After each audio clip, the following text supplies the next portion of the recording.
বাংলাদেশের শেখ হাসিনা আপনি আর কোনোদিন রাজনীতি করতে পারবেন বলে মনে হয় না।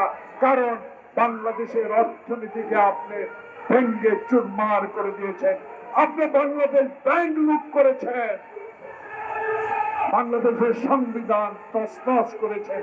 তাই এই সরকার আপনাদের কাছে দাবি, অনতিবিলম্বে সকল মামলা প্রত্যাহার করা হোক এবং প্রিয় নেতা তারেক রহমানের সকল মামলা প্রত্যাহার করে বাংলাদেশে রাজনীতি করার যে সুযোগ তার বাবা স্বাধীনতা এনে দিয়েছিল, সেই স্বাধীনতার স্বাদ তারেক রহমানের নেতৃত্বে যারা বাংলার মানুষ শহীদ জিয়া যেভাবে দেশ পরিচালনা করেছে সেইভাবে যেন আবার করার সুযোগ থেকে আমার নেতা তারেক রহমান বঞ্চিত না হয়, সেদিকে লক্ষ্য রেখে অবিলম্বে নির্বাচনের তারিখ ঘোষণা করুন। নির্বাচনের মধ্যে দিয়ে বিগত 16 বছর যারা রাজপথে আন্দোলন করেছে, বিগত 16 বছর যারা জেল জুলুম খেটেছে, বিগত 16 বছরে যারা স্বাধীনতার পক্ষে কথা বলেছে, ওই শক্তির নেতৃত্ব দিচ্ছেন তারেক রহমান।